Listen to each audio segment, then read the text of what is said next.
Spoštovane obiskovalke, spoštovani obiskovalci, lepo pozdravljeni. Čas je za Brehta. Kot veste, letos praznujemo 70. obletnico njegove smrti.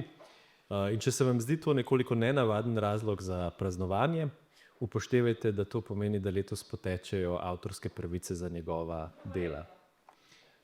Nekdo, ki se očitno ukvarja s tem, je takoj dodal, da ta hip so praznovanja še prezgodnja, ampak bojo pa kmalu dovoljena. Kakorkoli že, Barbara Rogl iz Cankarjevega doma in Urban Šrimf iz Goethejevega inštituta sta se povezala in organizirala sklop dogodkov, ki ga kurira Mladen Dolar z Univerze v Ljubljani. Moje ime je Gregor Moder, z mano pa je Jakob Ribič, oba sva prav tako z Univerze v Ljubljani. Danes bova govorila o spremembi sveta in glede na to, kako katastrofalno smer se svet razvija v zadnjem času, je vprašanje še dosti bolj aktualno, kot je bilo mogoče v kakšnih prejšnjih časih. Ampak še pred tem ima Jakob eno zelo zanimivo novico. Jakob? Ja, najprej lep pozdrav še z moje strani. Jaz bi se tudi zahvalil organizatorjem za organizacijo tega celega ciklusa dogodkov, ki potekajo tukaj v Cankarjevem domu, in za povabilo v goste. In seveda hvala tudi tebi, Gregor. Ja, res, jaz imam v bistvu dve informaciji, ki bi jo povedal na začetku, in v bistvu dve dobri novici. Dobre novice vsekakor rabimo, tako da prosim. Ja, knjige so orožje, ne, je rekel Brecht, in prejšnji teden je pri založbi CF izšla nova knjiga z dvema svežima prevodoma dveh temeljnih Brechtovih teoretskih besedil o gledališču, ki se imenujeta Mali organon za gledališče in pa Kupovanje medenine. Zdaj za oba prevoda je poskrbela Mojca Kranjc in mislim, da je res opravila izvrstno delo. Mali organon za gledališče je bil v slovenščino že preveden, zdaj pa dobivamo v bistvu posodobljen in terminološko bolj ustrezen prevod.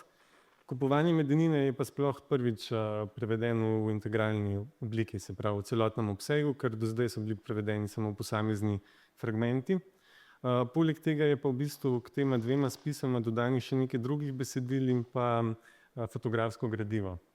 Zdaj to knjigo sva souredila jaz in pa profesor Aldo Milohnič, ki je tudi tukaj z nami, in ga pustim lepo pozdraviti iz odra.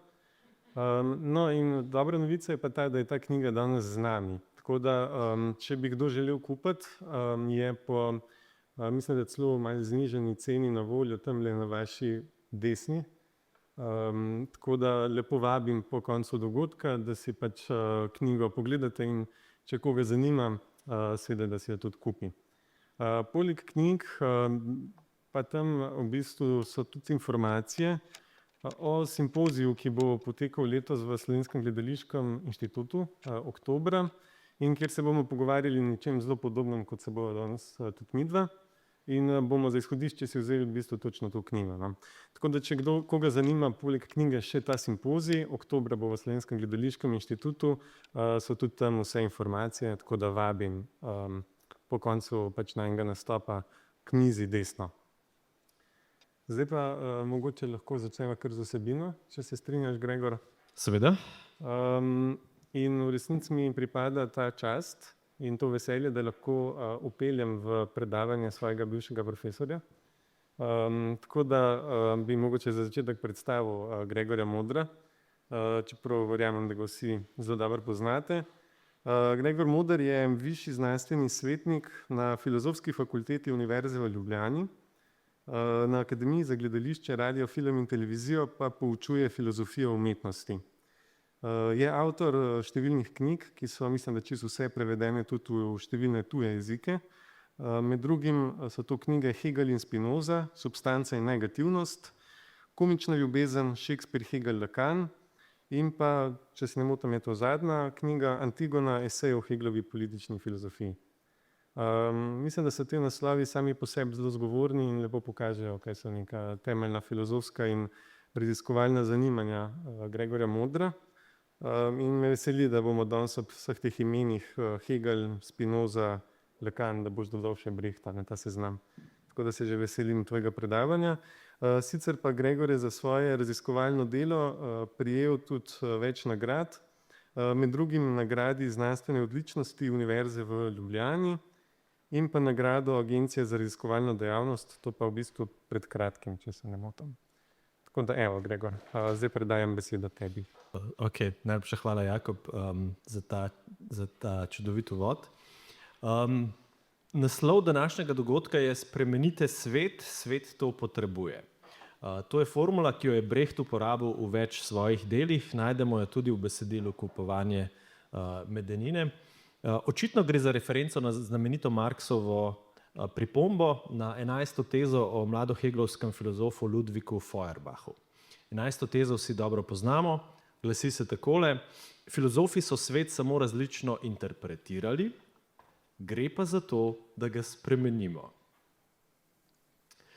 Kdor je bil v Berlinu, ve, da so te besede z velikimi črkami zapisane na veličastno stopnišče Humboldtove univerze. Dejansko so po vsej nekdanji vzhodni Evropi veljale za nekakšno vstopno točko in hkrati za preskusni kamen vsake znanosti. Vednost, ki ne pomaga k doseganju boljšega sveta, je vselej osumljena neke idealistične mistifikacije. In zato bi rad svoj prispevek danes začel tako, da se nekoliko podrobneje posvetim tem besedam in potem še zlasti Brechtovi variaciji. Začnimo kar s temle prvim delom. Filozofi so svet samo različno interpretirali. Marx s tem nikakor noče zavrniti filozofije nasploh. To morda zveni presenetljivo, ampak je tako. Njegova poanta ni, da bi se morali namesto s filozofijo ukvarjati s sociologijo, s politično teorijo ali kaj podobnega. V mislih ima namreč zelo specifične filozofe. In sicer mladoheglovske filozofe, kakršen je bil pač Ludwig Feuerbach.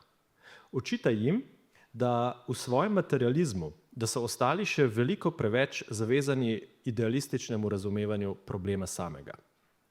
V besedilu Nemška ideologija, ki sta ga Marx in Engels napisala skupaj, je celotna misel predstavljena pravzaprav veliko bolj podrobno, kot nam dajo slutiti tiste kratke teze o Feuerbachu, ki jih Marx pravzaprav nikoli ni objavil in mogoče jih tudi ni hotel objaviti.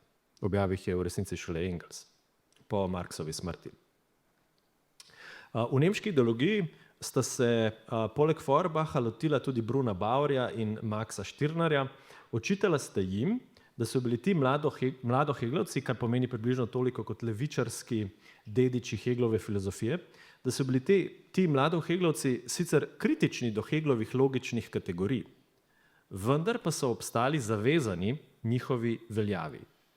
Zapisala sta takole, citiram, in vsaj prvi del tega mojega prispevka bo nekoliko tehničen, v smislu bom poskušal citirati nekaj odsekov iz Marxa. Zapisala sta takole: mladoheglovci se ujemajo staroheglovci v veri v gospodstvo religije pojmov občega v obstoječem svetu. Le da eni pobijajo to gospodstvo kot uzurpacijo, namreč mladoheglovci, drugi pa ga slave kot legitimno, to so ti konzervativni staroheglovci. Konec citata. Vse predstave, misli, ideje, vse tisto skratka, kar so imeli staroheglovci za resnične vezi človeške družbe, so za novoheglovce okovi, ki držijo ljudi v suženjstvu. Mladoheglovci pravijo, če hočemo ljudi osvoboditi, je treba te pojme, Boga, religije in tako naprej, podvreči kritiki. Boriti se je treba proti tem iluzijam zavesti. Marx in Engels pa sta opozorila, da je v tovrstni kritiki nekaj nezadostnega. Ko namreč zavrnejo iluzije zavesti, se še vedno ukvarjajo z iluzijami. Niso pa se lotili dejansko obstoječega sveta. Njihov boj je ostal boj s sencami. Natančno v tem kontekstu sta ocenila, da je nemška filozofska kritika ostala v celoti zavezana Heglovskemu problemu in zapisala, citiram, ne le v njenih odgovorih, že v samih vprašanjih je bila mistifikacija. Konec citata. Skratka, ne samo, da je bil njihov odgovor nezadosten, oziroma da so bili njihovi odgovori nezadostni, že sama vprašanja so bila pravzaprav nezadostna, so bila mistifikacija pravega problema. Skratka, ko je 11. teza o Feuerbachu omenja filozofe, so s tem mišljeni prav ti specifični mladoheglovski kritični filozofi, ki so govorili o isti podobi sveta, kot so jo zagovarjali njihovi ideološki nasprotniki. Ponudili so drugačno interpretacijo pojmov in religije, to da dejanskega sveta sploh niso naslovili. In v principu seveda se je s tovrstno kritiko mogoče strinjati. Dokler obstaja razprava zavezana istemu modelu sveta, ki ga obe strani v sporu priznavata kot svojega, so razlike v pogledih res samo razlike v interpretacijah tistega modela sveta in ostanejo v nečem bistvenem teološke ali pa scholastične, rečeno v narekovajih. Tako nekako včasih zvenijo razlike med ameriškimi republikanci in demokrati, kar je predmet številnih internetnih karikatur. Prepričan sem, da ste kakšno tako že kdaj videli. Jaz jih vsak dan praktično vidim. Karikature pravijo nekako takole: ko so na oblasti republikanci, bombardirajo Južno Ameriko, bombardirajo Bližnji vzhod in sicer na tak res vulgaren in surov način. Ko pa so na oblasti demokrati, je vse drugače. Oni bombardirajo korektno in inkluzivno. Skratka, delijo si isto podobo sveta in je nikoli ne prevprašajo. Ampak stvari se precej zapletejo, ko pridemo do drugega dela te 11. teze. Do vprašanja spremembe sveta, za katero naj bi šlo. Kako natančno si jo Marx in Engels predstavljata v tem tekstu Nemška ideologija? Tukaj se opreta na pojem ideologije, pri čemer razločita med filozofijo in drugimi ideološkimi strukturami na eni strani ter dejanskostjo in materialnim okoljem na drugi strani. Dejanskost, materialno okolje. Obenem govorita tudi o praksi, o življenjski praksi, o človeški dejavnosti. Takole zapišeta, spet en citat: kakor individui izražajo svoje življenje, takšni so. Kaj so, sovpada torej z njihovo produkcijo, tako s tem, kaj producirajo, kot tudi s tem, kako producirajo. Kaj individui torej so, to je odvisno od materialnih pogojev njihove produkcije. Konec citata. Kaj individu oziroma kaj neka ljudstva so, to je odvisno od materialnih pogojev njihove produkcije. Skratka, poleg tega, da imajo ljudje filozofijo, religijo in umetnost, tudi obstajajo, delujejo, producirajo. Za Marxa in Engelsa je njihova bit, se pravi tisto, kar so, povezana prav z njihovim delovanjem in produkcijo.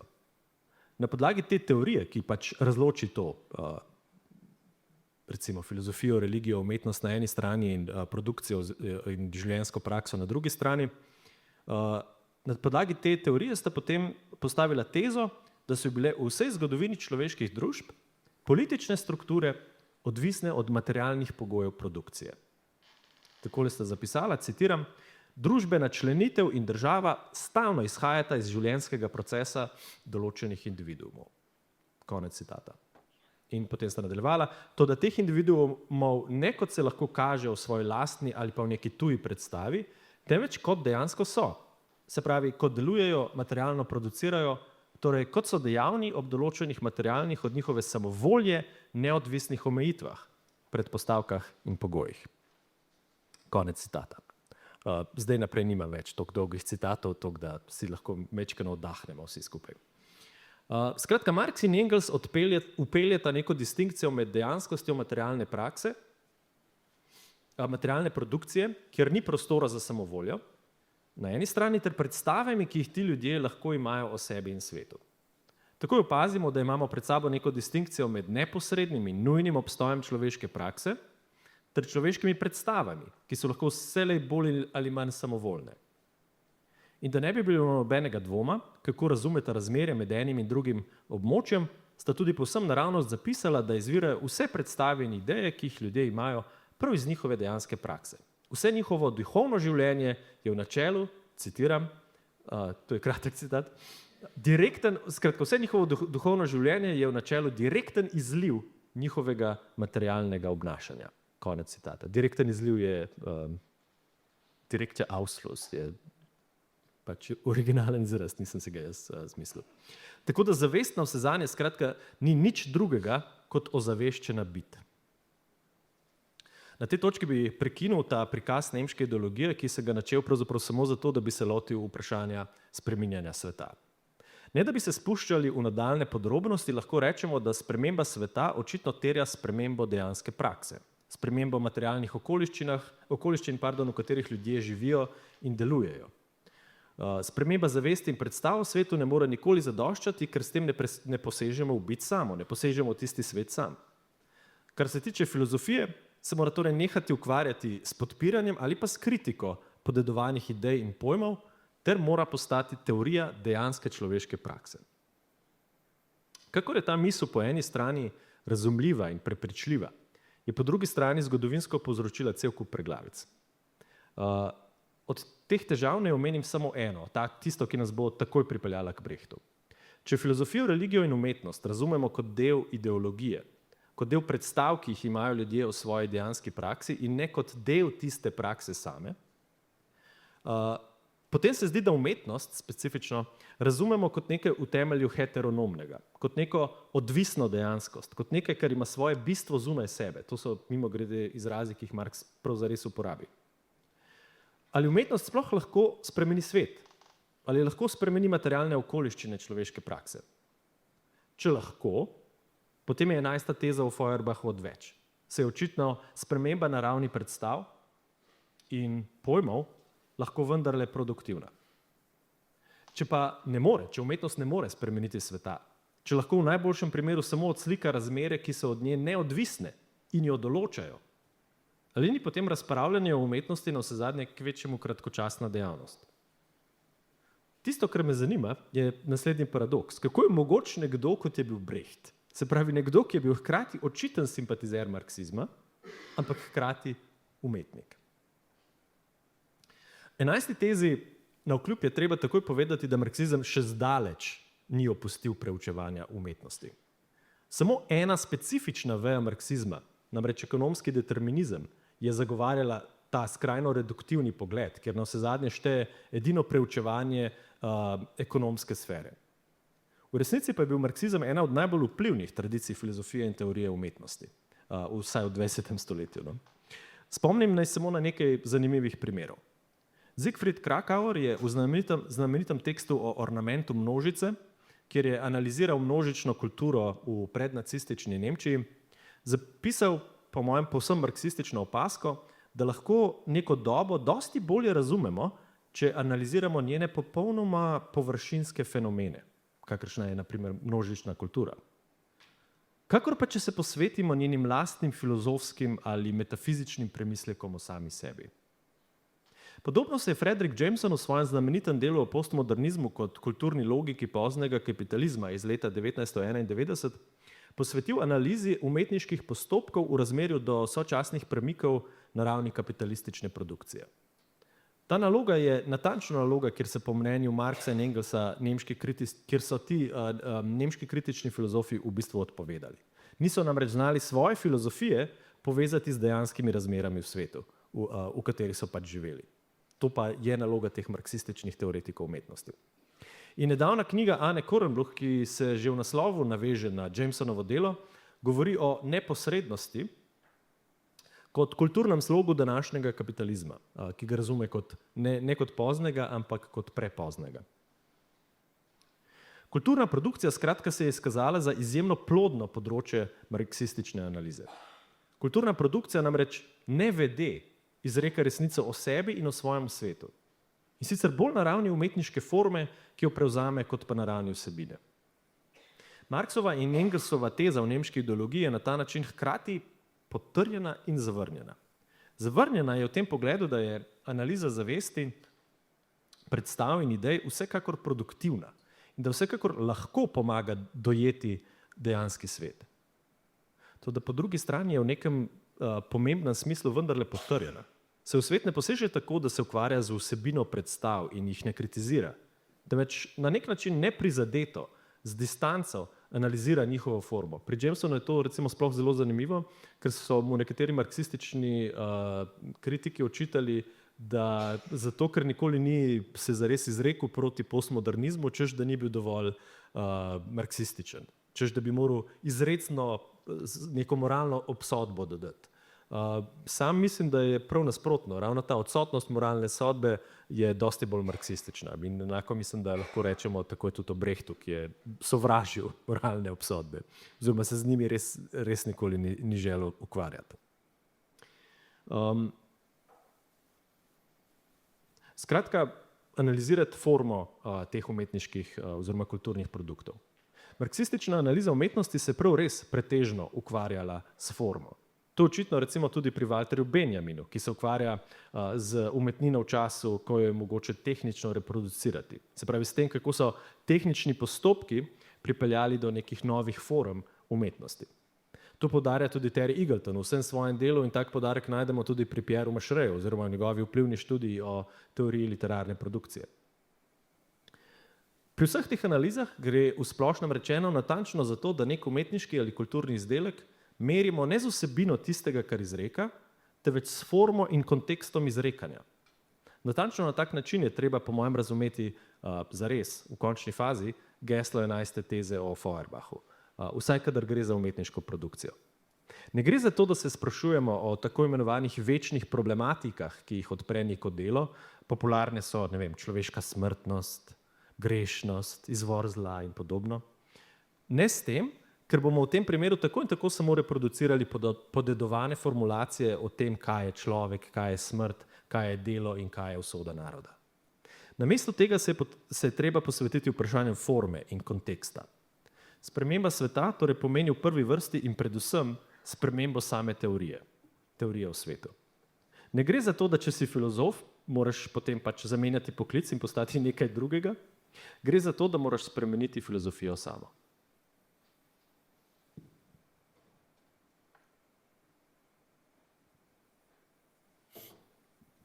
S tem sem hotel označiti prehod k drugemu delu teksta, kjer bom govoril bolj specifično in eksplicitno o Brechtu. Brecht je namreč v to marksistično problematiko interpretacije in spremembe sveta posegel precej po svoje. Njegovo geslo, še enkrat, spremenite svet, svet to potrebuje, je za začetek povsem opustilo problematiko, ki je za 11. tezo Feuerbachu osrednja.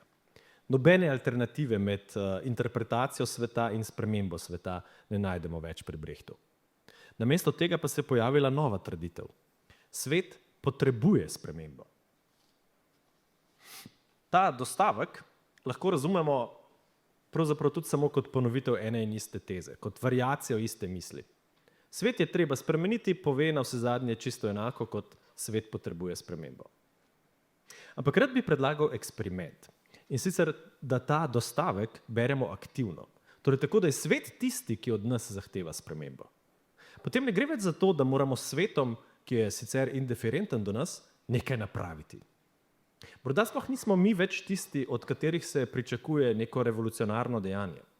Morda je poanta v tem, da sprememba sploh ni nekaj, kar se mora zgoditi svetu od zunaj. Temveč gre prej za to, da enostavno prepoznamo spremembo, ki se je v svetu že zgodila. Tako branje je seveda tvegano, to naj takoj priznam. V njem lahko razberemo dosti bolj heglovski pogled na to, kako je mogoča sprememba sveta. Naj spomnim na znamenito Heglovo misel, da filozofija pride na prizorišče svetovnih dogodkov prepozno, da bi lahko akterjem ponudila kakršnokoli uporabno lekcijo o tem, kaj je treba storiti. V tem je ravno bistvena razlika ves čas bila med Marxovim in Heglovim dojemanjem filozofije. Pri Marxu gre za to, da sama sebe vsekakor razume, pri Marxovi filozofiji gre vsekakor za to, da sama sebe razume kot neko neposredno udeleženko svetovnih dogodkov, kot eno od udeleženih strani. Sicer pač sploh ni filozofija v pravem pomenu izraza, ampak je natančno tisto, kar sta Marx in Engels očitala mladoheglovski nemški ideologiji. Brecht je tovrstno razliko med Heglovim in Marxovim dojemanjem spremembe sveta brez dvoma razumel. Brecht je brez dvoma menil, da ima človeštvo nekakšno dolžnost do samega sebe, da spremeni svet, da je samo svoj Prometej, ki si vzame ogenj od bogov in si ustvari svoj svet. To je precej očitno v nekaterih njegovih učnih komadih, ki so nastali med 28 in 1930, ker pogosto najdemo to frazo, ki je današnja tema, spremenite svet.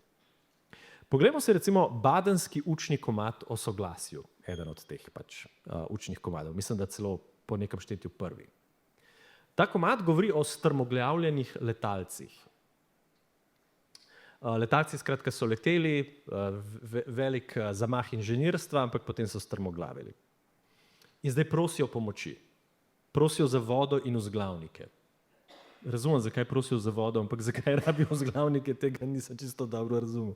Ampak to je tisto, za kar prosijo, za vodo in vzglavnike. Ampak množica in zbor jim nočeta pomagati. Zakaj? Ker tudi letalci s svojimi dosežki niso pomagali množici, pa čeprav so bili tisti dosežki veličastni. Zbor zato zavrne pomoč in to odločitev utemelji takole. Citiram: pomoč in nasilje tvorita celoto in to celoto je treba spremeniti.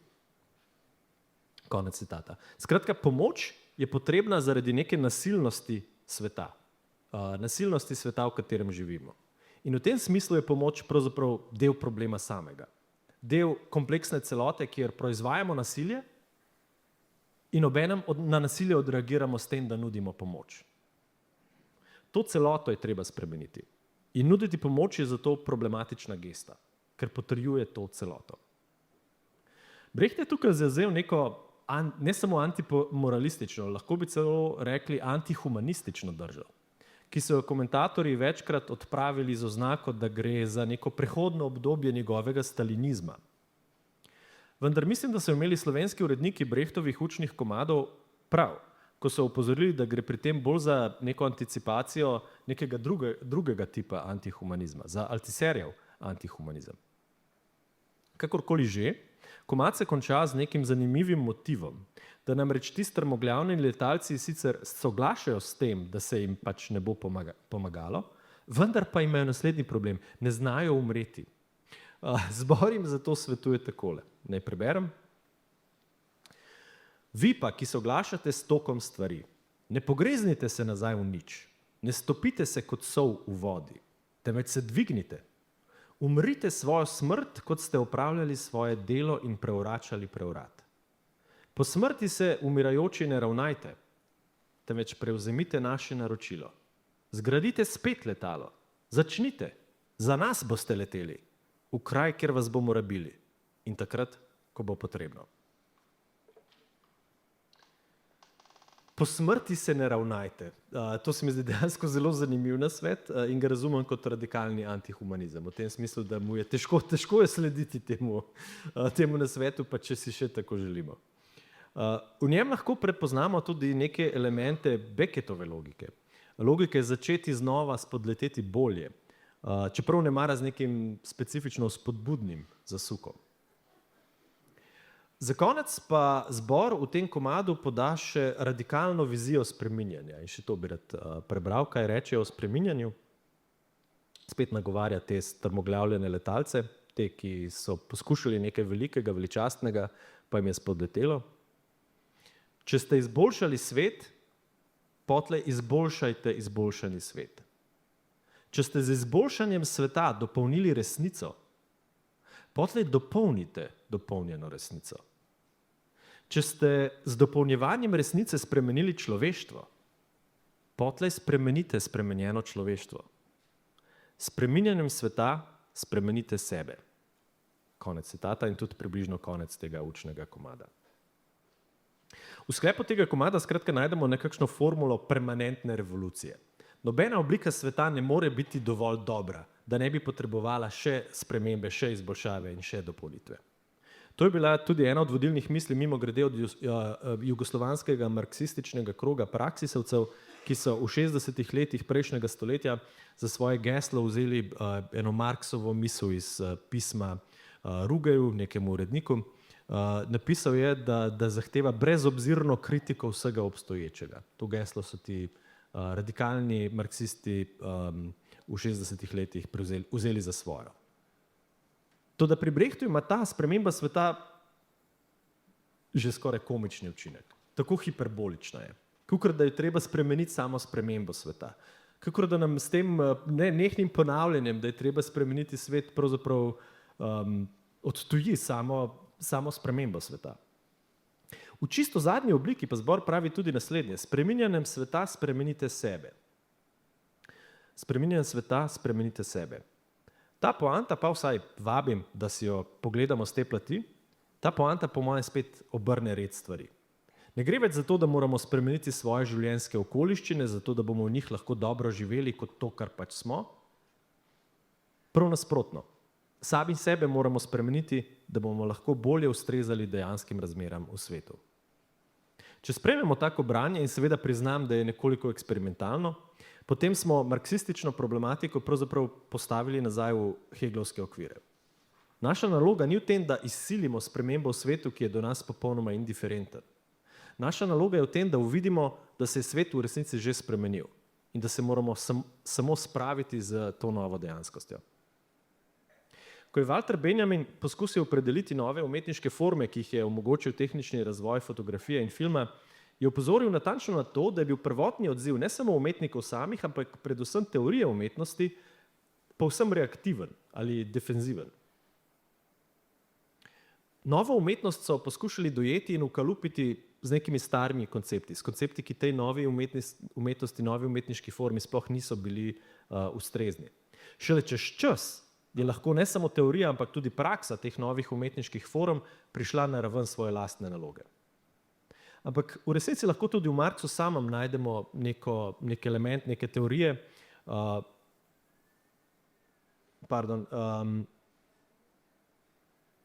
ki je po mojem nasprotna tisti osnovni predpostavki 11. teze o Feuerbachu. V mislih imam Marxov pojem socialnega anahronizma. Nekega neskladja med praktično dejanskostjo človeških razmer na eni strani in pravno, politično in metafizično strukturo, ki je navešena na tisto dejanskost. Najboljši primer za to je najbrž kar francoska revolucija. Konec 18. stoletja je bila vsakdanja človeška praksa v Franciji skoraj v celoti kapitalistična. Toda pravna struktura je bila še vedno fevdalna in je vso veljavo in oblast pripisovala aristokratom, ne kapitalistom in veletrgovcem, ki so že obvladovali življenjsko prakso. Francoska revolucija zato sploh ni bila sprememba sveta v tistem pomenu, za katero se zdi, da ga zahteva 11. teza o Feuerbachu. Poanta je ravno ta, da je bil svet že spremenjen. Svet ni bil več fevdalen. Vsakdanja človeška razmerja so bila globoko kapitalistična. Toda institucionalizirane predstave o svetu v obliki prava in političnih struktur so bile še vedno fevdalne. Strogo vzeto je torej treba reči, da francoska revolucija sploh ni bila sprememba sveta, temveč prav nasprotno, če kaj, sprememba človeških predstav o svetu. Ravno ideološka nadstavba se je v celoti spremenila. Dejanski svet je bil vendar že prej drugačen. Tako razumevanje spremembe pa je, kakor pravim, dosti bliže Heglovemu dojemanju, kakor pa hoče reči 11. teza o Feuerbachu. Ne končam samo še s pripombo o kupovanju medenine, temu besedilu, ki ga praznujemo nocoj. Ne gre samo za, po mojem ne gre za res za gledališki komad, čeprav me je Jakob opozoril, da je bil že kdaj postavljen na oder tudi pri nas. Ampak uprizoritev je po mojem v nekem smislu neprimerna temu besedilu. Zakaj? Ker je poanta samega besedila bolj v tem, da je treba teorijo gledališča razumeti kot nekaj konfliktnega, kot neko nalogo v nastajanju. Kupovanje medenine poskuša vnesti uprizoritveno logiko na polje teorije in ne obratno. Gre za to, da pokaže na neko konfliktno ali pa tudi dialektično razmerje, ki vlada med samimi koncepti. Gre za neko nasprotje s klasičnim metafizičnim dojemanjem, kakršnega najbolj očitno najdemo pri Platonu. Za Platona je svet idej, svet reda, miru, jasnosti v nasprotju s kaosom in v nasprotju z nejasnostjo fenomenalnega sveta, se pravi izkustvenega sveta naših vsakdanjih življenj. Za Brehta pa je poanta prav v nekem heglovskem vidu, da konceptom vlada popoln nered. Včasih se med njimi vname celo vojna. V vsakem primeru pa vsak od teh konceptov vleče na svojo stran. V kupovanju medenine je tako stanje stvari jasno že v samem začetku. Poglejmo si samo seznam oseb. Filozof na prvem mestu.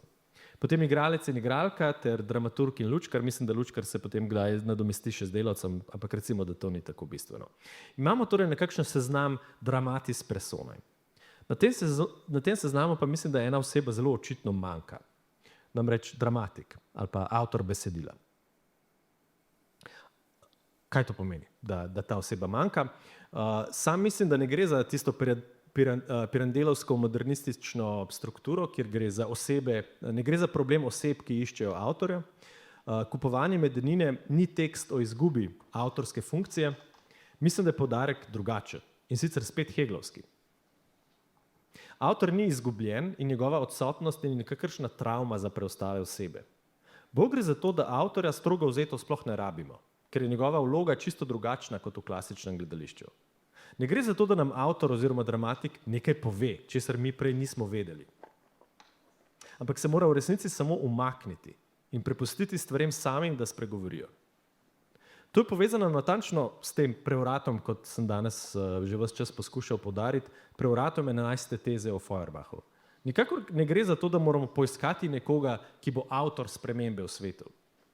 Gre za to, da moramo samim dejanskim razmeram pustiti do besede in s tem spremeniti sami sebe, svojo lastno prakso, pa če smo filozofi, gledališčniki ali pa kaj drugega. To je to. Hvala.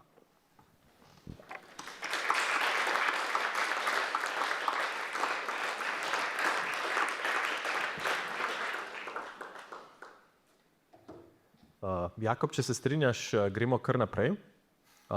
Še Jakob bo imel svoj prispevek, potem pa odpremo vprašanja za komentarje in razpravo. Jakob Ribič, zelo sem vesel, tudi jaz, da imam priložnost govoriti danes s tabo. Jakob Ribič je sicer danes član raziskovalne skupine na AGRFT v Ljubljani, kjer je tudi v okviru svojega relativno nedavno opravljenega doktorata opravil raziskavo o življenju in delu Bertolda Brechta. Skratka, pred sabo imamo resnega strokovnjaka za Brechta, eno največjih avtoritet ta hip tukaj pri nas, druga sedi, mislim, da tamle nekje, pa zdaj le spi. Ne spi, živa je, pomahala bo, ok, hecam te, Aldo. Jakob piše strokovne in znanstvene članke in jih objavlja v več publikacijah, med drugim tudi v vodilni svetovni reviji za področje brehtologije, The Brecht Yearbook. Je prejemnik 2 akademijskih Prešernovih nagrad in član več gledaliških komisij in žirij. V zbirki CF pa bo kmalu izšla tudi njegova monografija o Brechtu, ki jo v resnici vsi že nestrpno pričakujemo. In ko boste šli tjale do mizice in boste spraševali o popustu za kupovanje medenine, zahtevajte, da vam dajo datum tudi Jakobove knjige. Jakob, izvoli, beseda je tvoja. Hvala, Gregor, in čestitam še enkrat za tvoj nastop oziroma za tvoj referat. Par stvari sem si tudi jaz zapisal, tako da se veselim, da se bova pa še malo pogovarjala. Zdaj začel bi pa takole. Imejte v mislih, da smo se zbrali v mračnih časih, ko se ljudje drug do drugega vedejo posebej gnusno. Nepopisno zatiranje in izkoriščanje človeka po človeku, klanja v vojnah in vsakovrstna ponižanja v miru po vsem planetu so postali že skoraj nekaj naravnega. To niso moje besede, niti ne gre za analizo kakšnega opazovalca sodobne družbe, ki bi skušal opisati sedanji zgodovinski trenutek in družbeno realnost, pač pa gre za misli, ki jih je v kupovanju medenine zapisal Bertolt Brecht, in sicer že na začetku 40. let prejšnjega stoletja, v času druge svetovne vojne. Ne samo, da je Brecht živel v mučnem obdobju fašizma in z njim povezanega pregnanstva, vojne in genocida, pač pa je kot prepričani antifašist in kot homo theatralis, še več, kot človek umetnosti nasploh, v tem obdobju razvil tudi svojo metodo in jo zasnoval kot poskus kritičnega odziva proti fašističnim procesom, ki so globoko preoblikovali in pretresli njegovo družbo. Mislim, da so mračni časi Brechta dodatno utrdili v prepričanju, da mora gledališče delovati z družbeno praktičnimi nameni, da torej ne sme biti folgenlos, brezposledično, pač pa posegajoče in s koristno materialno vrednostjo. Kajti, kot je zapisal v besedilu o teatralnosti fašizma, kako bi sicer sploh lahko razmišljali o umetnosti v času, ko je umetnost postalo že to, da sploh ostaneš pri življenju. Razpravljati o njej in jo ustvarjati bi bilo docela nespodobno, razen če se z umetnostjo ne spregovori o nasilju, ki obstaja v družbi in se slednjo poskuša tudi spremeniti. Brecht je zato enega od svojih poglavitnih namenov gledališča strnil z bolj ali manj jasnim pomežikom na Marxovo 11. tezo o Feuerbachu: spremenite svet, svet to potrebuje. Danes, ko se Brechtove besede, citirane v uvodu, spet zdijo kot vzete iz naše neposredne realnosti, se pravi kot nadvse točen komentar našega časa, se zdi mamljivo vrniti k Brechtu in znova premisliti o vprašanju, ki nam ga postavlja.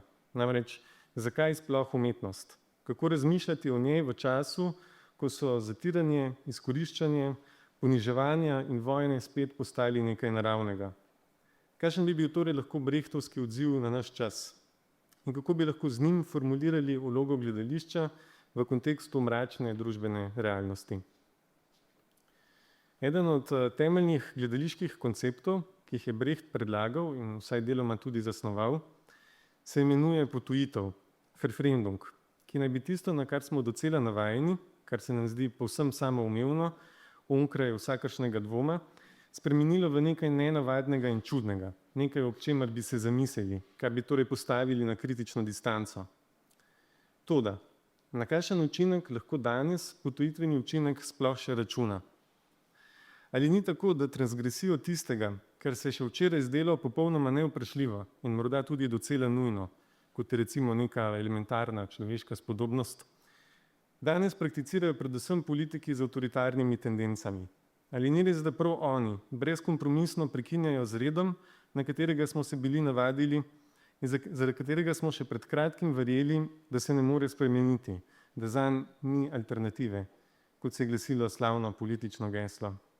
Še več, ali Brechtovi potujeni protagonisti, ki stopijo na oder tako, da ne ustvarjajo več nikakršnih iluzij, pač pa namesto tega porušijo četrto steno in povsem neposredno nagovorijo svoje občinstvo, ne spominjajo prav na takšne oblastnike, ki si ne belijo več glav z nadevanjem kakršnih koli mask ali ustvarjanjem pretenzij, pač pa svoje interese poslej izražajo povsem odkrito in direktno, brez zavijanja v nekdanje demokratično-liberalne forme oziroma izraze. Zdi se torej, da če se že vrnemo k Brechtu, potem tega ne bi smeli napraviti z usluženo vdanostjo, pač pa kritično in dialektično. Kot je nekoč slavno zapisal Heiner Miller, uporabljati Brechta, ne da bi ga kritizirali, pomeni izdati ga. Navsezadnje je Brecht sam v svojih delih vztrajno govoril kot o poskusih, jih imenoval versuche. V naravi poskusov pa je, da gre za work in progress, za proces, ki še ni prišel do svojega ultimativnega zapovedanega konca, pač pa je odprt za nadaljne preobrate in spremembe. Rečeno v Brechtovem jeziku, Brechta je treba uporabiti kot mali organon za gledališče, kot gledališko orodje ali instrument, ne pa njegove teorije brati kot dogmatičnih navodil, ki se jih je treba vneto držati in jih spoštovati brez vsakršnih pomislekov. To pomeni, da če je Brecht eden od temeljnih avtorjev zahodnega umetniškega kanona, klasik, čigar pomen in veljava se ne zdita več vprašljiva. Še več, če se tudi za potujitev zdi popolnoma samoumevno, da ima osrednjo mesto v njegovem in nasploh zahodnem gledališkem konceptualnem aparatu, potem je nemara treba potujiti prav to potujitev samo in s tem seveda tudi Brechta. Jo torej podvreči ponovnemu premisleku in kritični oceni, jo postaviti na distanco in jo ponovno preveriti. Prav zato se bom na ta način Brechta skušal lotiti tudi sam.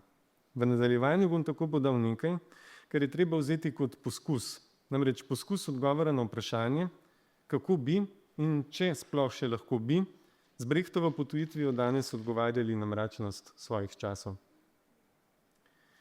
Zdaj, za izhodišče bi si vzel ugotovitev, do katere je Brecht prišel že leta 1934, ko je ob čedalje globljih spremembah v evropski družbi opravil ponovni premislek o vlogi kulturnih dejavnostih. Po njegovi oceni namreč v novo nastajajoči družbeni realnosti, citiram, ni več ničesar za razkrinkati, ker zatiranje poteka brez maske demokracije, vojna brez maske miroljubnosti, izkoriščanje pa brez maske prostovoljne privolitve izkoriščenih. Zdi se torej, da je Brecht že leto potem, ko je nemška nacionalsocialistična stranka prevzela oblast, bržkone tudi spričo svoje lastne pregnanske izkušnje, ki je naposled trajala dolgih 16 let, razumel, da fašizem grobosti ne prikriva več in je navdeva v lepe fraze, pač pa je glede svoje surovosti postal čedalje bolj ekspliciten. Mislim, da je to predpostavko treba postaviti na ozadje Brechtove siceršnje teorije fašizma. Tako je v približno podobnem času, v znamenitem besedilu z naslovom 5 težav pri pisanju resnice, postavil tezo, da fašizem ni tretja politična sila poleg kapitalizma in socializma, pač pa da je že fašizem sam določena zgodovinska stopnja kapitalizma in sicer njegova najbolj gola oblika.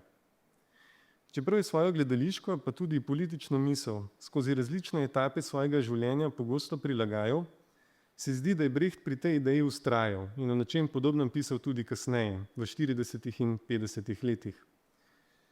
Tako je na primer na neki točki ugotavljal, da je vojni duh, se pravi tisti, zaradi katerega sploh pride do mračnih časov, v resnici zgolj duh poslov, pri katerih gre za to, da se morajo ljudje boriti drug proti drugemu, hkrati pa tudi zase in za svoj obstoj. Tako se na primer mali trgovec, kot piše Brecht, vztrajno bori proti sebi podobnim trgovcem. Hkrati pa se vsi skupaj postavljajo tudi proti veletrgovskim verigam. Podobno kot se denimo tudi delavec za svoje delovno mesto bori proti podjetniku, a hkrati tudi proti drugim delavcem. Ali pa kot se kmet bori proti meščanu, učenec proti učitelju, tovarne proti bankam, koncerni proti drugim koncernom. Kako se je potem takem nebi, se sprašuje Brecht, tudi narodi s časoma začeli boriti proti drugim narodom. Njegova poanta torej je, da vojni duh ni nekaj, kar bi se pojavilo od nekoder in kar bi abruptno prekinilo blagodejni čas sorazmernega miru. Pač pa je takšen duh strukturna značilnost kapitalistične proizvodnje že v mirnodobnem času. Saj tudi tedaj njena logika temelji na načelih dominacije, izkoriščanja in medsebojnega konkurenčnega boja. Iz tega sledi, vsaj implicitno prisotna predpostavka, da fašizem ni politična oblika, ki bi grobost in silo uveljavila povsem na novo, pač pa je zgolj podaljšek logike, ki je obstajal že prej. Poslej gre samo še za to, da takšna brutalnost stopi v ospredje in tako postane docela odkrita ter transparentna. Ne vdeva se več v stare maske zmernosti, prav tako se ne trudi več z ustvarjanjem znosnega, lepega videza. Namesto tega postane nasilje eksplicitno in povsem legitimno sredstvo oblasti. Zdaj, naj si v tej teoriji mislimo, kar hočemo, bolj pomembno postane vprašanje, ki si ga Brecht postavi takoj zatem. Namreč, če je vse razkrito, če so, kot se prislavično reče, maske padle, če torej kapitalistično cesarstvo postane golo, kakšna je potem vloga kritične antifašistične umetnosti? Kaj preostane, ko razkrivanje in demaskiranje nista več dovolj? Mislim, da natanko na tem mestu zdaj velja predstaviti Brechtov koncept potujitve. V približno podobnem času, kot je začela nastajati njegova teorija fašizma, natančneje leta 1935, se je Brecht že s prvimi zasnutki ideje o referendumu odpravil na potovanje v Moskvo.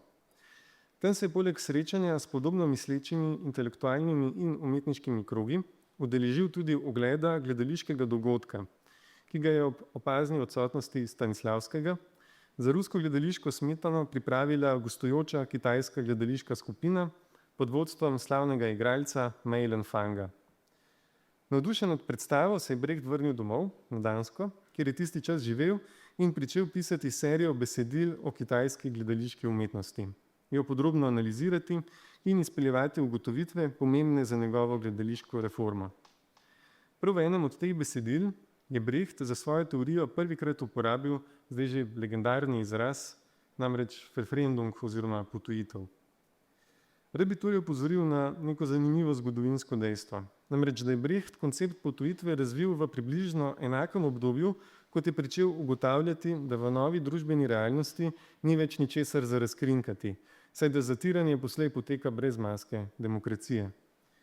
Mislim, da to dovolj jasno nakazuje, da potujitev že z spočetka ni bila zamišljena kot sredstvo demaskiranja ali razgrinjanja tančic, o katere naj bi bila domnevno odeta zakrita resnica glede družbene dejanskosti. Skratka, da ni bila v funkciji boljše vednosti, s katero bi se odpravilo napačno oziroma naivno zavest podrejenih množic. O potujitvi je, kot kaže, treba razmišljati nekoliko drugače. Brecht svoje gledališke teorije nikoli ni izpeljal v docela jasen in koherenten sistem. Ni je zaokrožil v dosledno, trdno celoto, pač pa jo je namesto tega zapisoval v fragmentih. Še več, zdi se, da jo je ustvarjal v sunkih in valovih, tako da je lahko v tem ali onem pojmu napisal celo serijo besedil, jih odložil na stran, pa se potem v različnih časovnih presledkih znova vračal k njim.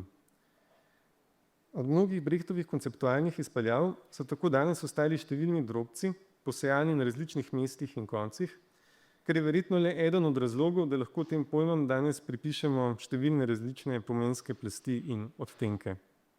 Enako velja, kot opozarja Käthe Rühlicke-Weiler, dramaturginja iz Weichsel-Brechtovega Berliner ansambla, tudi za potujitev. Frederick Jameson temu konceptu recimo pripisuje kar 4 različne pomene. A ne bo tako ali drugače, zdi se, da skoraj v vsakem primeru o Brechtovem Verfremdungu ni mogoče razmišljati, če hkrati ne razmišljamo tudi o tem, čemur je sam pravil Einfühlung, kar običajno prevajamo kot uživetje in kar je Brecht razumel kot glavni steber vladajoče estetike. Potujitev je bila torej v veliki meri zamišljena kot kritika Einfühlungsteatra, gledališča, ki temelji na tem, da se gledalci zmorejo uživeti v protagonista na gledališkem odru in v njegovo usodo, se torej potopiti v njegov čustveni in miselni svet, podoživeti njegove razpoloženja in izkušnje, ter se v pripozorjenem tudi prepoznati. Za takšen učinek se zdi ključno, da gledališče ustvari kar se da natančno reprodukcijo upodobljenega sveta, da torej prikaže čim bolj minuciozen posnetek siceršnje dejanskosti, tako da bi se nazadnje, če ne vzamem samo en primer, v katerem Brecht neprikrito zbode Stanislavskega, občinstvu dozdevalo ne samo, da vidi, temveč celo da voha češnjev vrt za hišo. Brecht je ocenjeval, da je takšen način gledališkega uprizarjanja problematičen zaradi različnih razlogov. Toda, če sledim samo eni njegovi argumentacijski niti, potem naj se osredotočim na enega od njegovih najbolj slavnih primerov. Namreč primer upodabljanja fordističnih tovarn, ki ga omenja v daljšem eseju z naslovom Proces za 3 groše. Tam ugotavlja, da, citiram, enostavna odslikava realnosti danes o le-tej pove manj kot je kadarkoli. Fotografija Krupovih tovarn ali AEG skoraj ničesar ne izkazuje o teh institucijah. Prav zato, nadaljuje Brecht, je treba nekaj zgraditi, nekaj umetnega, nenaravnega, torej prav tako dejansko potrebna umetnost. Čeprav gre za enega od najpogosteje citiranih mest v Brechtovem opusu, primerjava s fordističnimi tovarnami morda vendarle ni bila njegova, pač pa jo je nemara prevzel kar od svojega prijatelja in mentorja Fritza Sternberga, kot navsezadnje tudi sam docela prostodušno namiguje v enem od svojih fragmentov. Da pa bi lahko povsem natančno razumeli, kaj Brecht misli s tem primerom, si velja pobliže ogledati nek drug njegov tekst, v katerem piše o scenografskih možnostih za upodobitev takšne tovarne. Tudi v tem spisu Brecht izhaja iz prepričanja, da se je treba odpovedati preprostemu posnemanju oziroma zrcaljenju zunanjega videza, torej temu, da se zgradi oder, ki bi bil po svojem izgledu kar se da podoben upodobljenemu kraju. Poanta ni, da se na oder postavi vse tisto, kar bi bilo sicer tudi možno srečati na dejanskem mestu, recimo na tovarniškem dvorišču, pač pa je dovolj že, če se prostor samo nakaže z nekaj predmeti, s tem, čemur je Brecht sicer pravil Merkmale, prepoznavna znamenja oziroma značilnosti. Tem značilnostim bi se na to dodalo še vse tisto, kar sicer na takšnem tovarniškem dvorišču ni neposredno vidno, kljub temu pa prostor zelo pomembno določa. Recimo, plačilni seznami, fotografija lastnika, strani iz kataloga z izdelki, ki nastajajo v tej tovarni in podobno. Na ta način bi se namesto preproste odslikave realnosti dejansko zgradilo nekaj umetnega, nenaravnega, kot Brecht pravi v eseju Proces za 3 groše. Od tovarne se tako ne bi prikazalo le tistega, kar se od nje vidi na prvi in zunanji pogled, pač pa bi bila namesto tega na odru upodobljena skozi svoj dvojni vidik, se pravi kot prostor proizvodnje, kot rojstno mesto številnih izdelkov, hkrati pa tudi kot kraj izčrpavanja delovne sile in potekajočega izkoriščanja. Problem tega, da se vživimo v eno osebo, je torej v tem, da na ta način prevzamemo strukturno mesto njenega gledanja in zaznavanja sveta. Tega zato pričnemo dojemati zgolj ene perspektive, namesto da bi zaznali razmerje med perspektivami samimi. Oživetje torej ne omogoča, da bi realnost razumeli skozi njen dvojni značaj. Scenska gradnja, kot jo predlaga Brecht, gradnja torej, ki ne bi temeljila na oživetju, pač pa na potujitvi, je zato namenjena prav temu, da zajame oba takšna aspekta, da torej svet prikaže skozi njegovo protislovno dvojnost. Tovarna, na primer, je hkrati na enem in istem mestu tako kraj proizvodnje, kot tudi kraj izkoriščanja. Je torej prizorišče napetega razrednega konflikta. Bistvo Brechtove potujitve je zato natanko v tem, da odkrije in prikaže takšne kontradikcije, značilne za družbene pojave. Ne gre torej za to, da razkrije resnico za domnevno lažnimi videzi, da pogleda pod dozirno masko, pač pa da svet pokaže skozi njegovo notranjo protislovnost, skozi tako imenovano enotnost nasprotij. To je v središču tistega, čemur je Brecht pravil dialektika, s katero se je ekstenzivno ukvarjal na začetku 30 let in se k njej ponovno vrnil tik pred svojo smrtjo, ko je celo predlagal, da bi se njegovo gledališče poslej imenovalo dialektično, ne več epsko gledališče. Če torej Einfühlungstheater temelji na tem, da prikaže svet na način, kot se nam kaže tudi sicer, tako da se torej v njem lahko prepoznamo, se vam potopimo, potem Brechtovo dialektično gledališče, gledališče, ki sloni na konceptu potujitve, mračnemu svetu vse skozi zoperstavlja tisto, kar v njem nastopa kot nekaj drugega, zdajšnjemu sovražnega, protislovnega.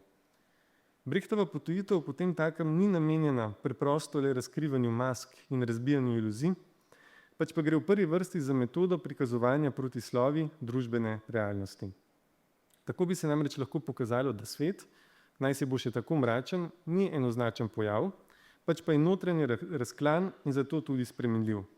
Mislim, da bi prav na ta način lahko razumeli tudi slavni moto iz omenjenega Brechtovega eseja Proces za 3 groše, ki je morda hkrati tudi moto njegove celotne gledališke metode, namreč protislovja so upanje.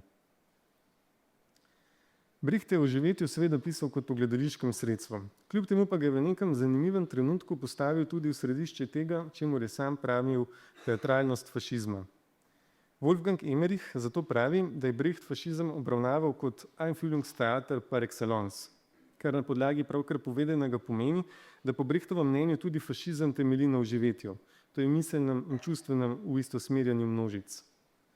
V fašizmu tako prevladuje enoznačen pogled na realnost, možna niso nikakršna odstopanja ali napetosti med različnimi vidiki. Fašizem ustvarja družbo kot homogeno, organsko, čisto celoto, brez različnosti in notranjih kontradikcij. Vse, kar ne ustreza usiljenim, hegemonim, normativnim okvirjem, kar se torej kaže kot drugačno od dominantnega načina mišljenja in bivanja, je na silo izbrisano. Pričakovane oblike življenja tako postanejo usiljene kot edine mogoče. Vse, kar se nahaja zunaj njih, pa je označeno kot izrojeno, sprevrženo, nenaravno.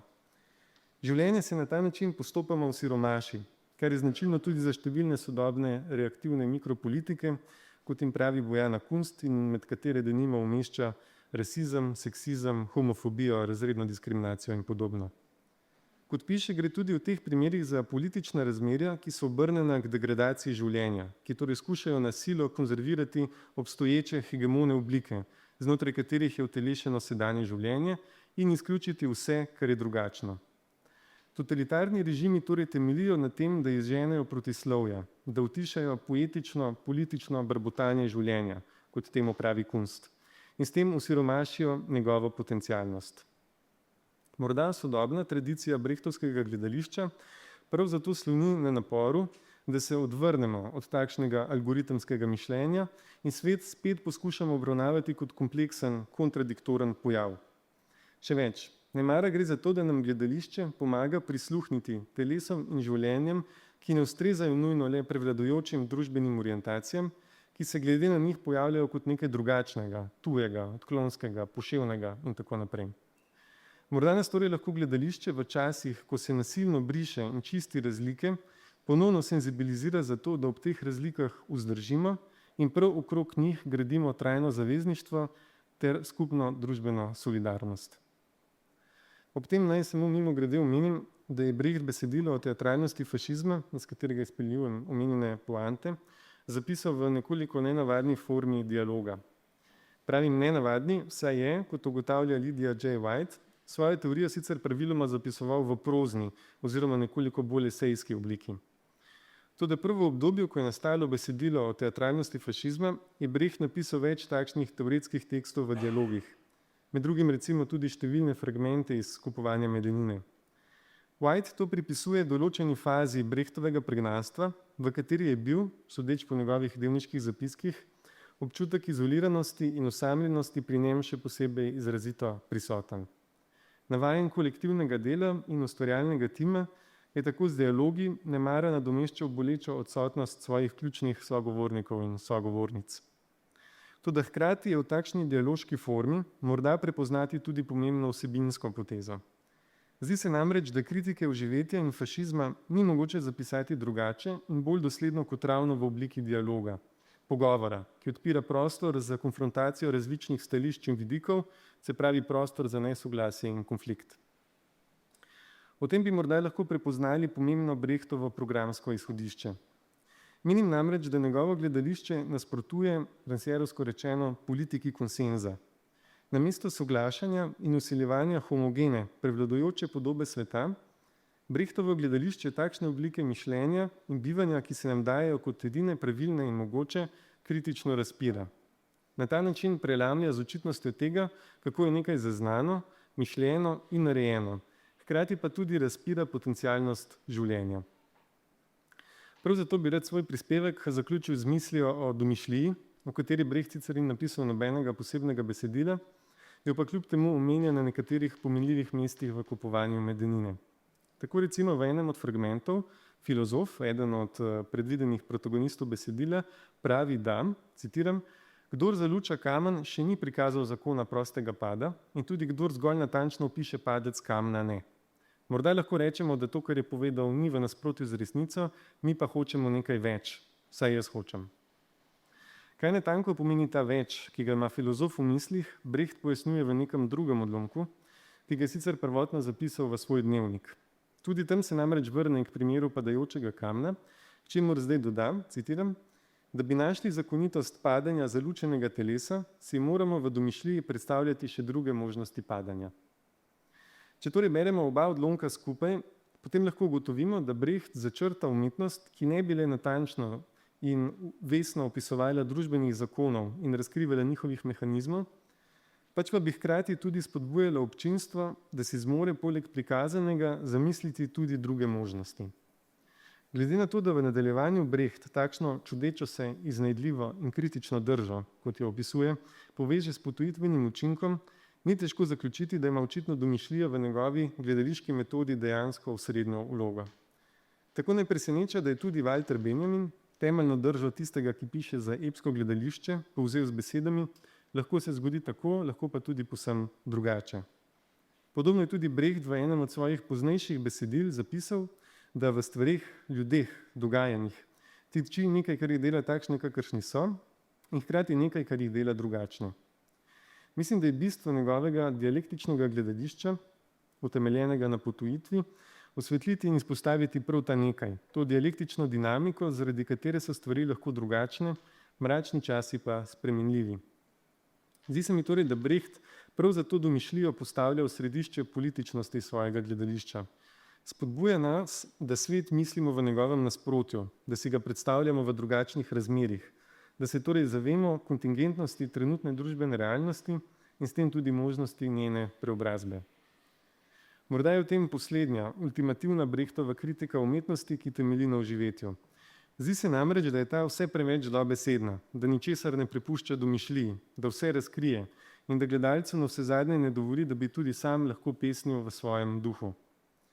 Veliko lahko prepustimo domišljiji, piše Brecht v še enem fragmentu Kupovanja Medenine. Za otroka je lahko poleno, ovito v cunjo, najlepši dojenček. Morda lahko Brechtovo gledališče nazadnje razumemo kot prav takšno poleno, ovito v cunjo. Torej kot tisto, kar namesto popolne iluzije posreduje le fragmente, drobce, uporablja torej le merkmale, prepoznavna znamenja oziroma značilnosti, ki nakažejo stvar, s tem pa spodbudijo sposobnost imaginacije svojega občinstva. Navsezadnje je tudi temeljno Brechtovo teoretsko delo, Kupovanje Medenine, zasnovano kot serija prav takšnih fragmentov. Na ta način mislim, da Brecht tako svojo teorijo, kot tudi z dialektično gledališko metodo, vadi svoje občinstvo v domišljiji in ga tako spodbuja, da ni zaprto v absolutnost obstoječih predstav v svetu, da torej ni samo zaverovano v domnevno neizpodbitnost trenutnih načinov obstoja. Morda je v tem prepoznati možno smer sodobnega postbrechtovskega gledališča, ki bi poskušalo razpreti prevladujoče horizonte mišljenja in nam približati tisto, kar je sicer izven našega običajnega vsakdanjega dosega, kar morda znotraj obstoječe prevladujoče družbene usmerjenosti zaenkrat ne obstaja niti na ravni gole možnosti. Še natančneje, morda gre za to, da gledališče senzibilizira občinstvo za vse tisto, kar ni umeščeno v hegemone družbene črte, kar torej uhaja in se izmuzne dominantnim družbenim orientacijam. Domišljijo zato razumem kot zmožnost, da prepoznamo, prisluhnemo in vsezadnje skozi solidarnostne prakse tudi podpremo vse tiste bežne, krhke trenutke, ko se svet odmakne od svoje pričakovane normativne linije. Namesto da bi takšna življenja v skladu s sodobnimi in preteklimi mikrofašizmi skušali na silo izbrisati in odstraniti. Na ta način, kot verjamem, nas brechtovska tradicija gledališča danes spodbuja, da zmoremo uzreti možnost drugačnega novega sveta. Da si torej tudi in še posebej v mračnosti svojih časov znamo zamisliti potencialnost drugačnega skupnega obstoja. Hvala.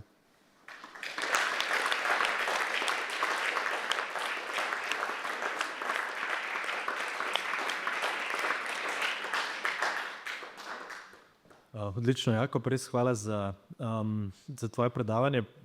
Tudi sam sem si zapisal kar nekaj iztočnic, tako da če ne bo nihče dvignil roke, imam jaz zate kar nekaj vprašanj. Je pa seveda res napočil trenutek, ko debato poskušamo odpreti. Lana ima v rokah mikrofon, tako da ko formulirate svoje vprašanje, lahko kar dvignete roko. Če ta hip še ni nobenega, bi pa res jaz izkoristil priložnost in te kar direktno vprašal, Jakob, par stvari.